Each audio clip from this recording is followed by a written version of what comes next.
Alas 6:32 ang oras po natin. Police report po tayo. 4 na gusali po sa isang poultry farm sa San Jacinto, Pangasinan. Totally damaged matapos po ang sunog. Para sa detalye ng balitang yan, kasama natin Idol Juana De Vera. 104.7 IFM. Report! Tila naging pula ang kalangitan sa laki ng apoy na sumiklab mula sa isang poultry farm sa barangay Makayug, San Jacinto, Pangasinan. Ayon sa ilang residente, napansin umano nila ang makapal na usok na nagmumula sa loob ng manukan at dali-dali umanong lumaki ang apoy. Kita akala namin doon lang sa labas ng farm, yung pala dito mismo sa farm na pala yun. Kasi masyadong malaki yung apoy na, biglahan na yung apoy niya.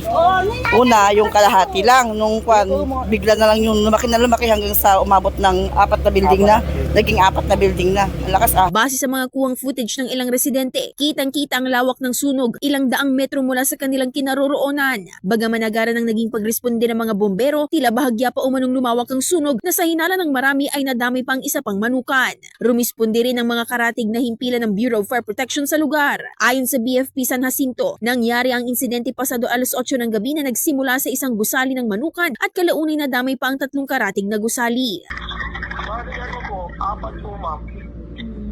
Totally damaged po yung 4 po.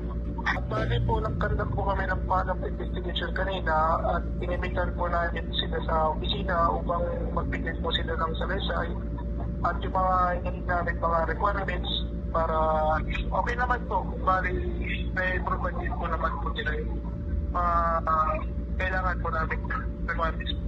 Sa kabila nito, wala naman umanong nasaktan sa insidente. Samantala, sinubukan naman ng IFM News Dagupan na kunin ang pahayag ng pamunuan ng poultry farm, ngunit hindi ito nagpaunlak. Samantala, kasalukuyang isinasagawa ang masusing investigasyon ukol sa pinagmulan at kabuang danyos na idinulot ng nangyaring sunog. Kasamula nito sa IFM Dagupan, ito si Idol Juana De Vera.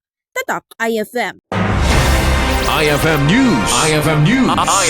IFM News.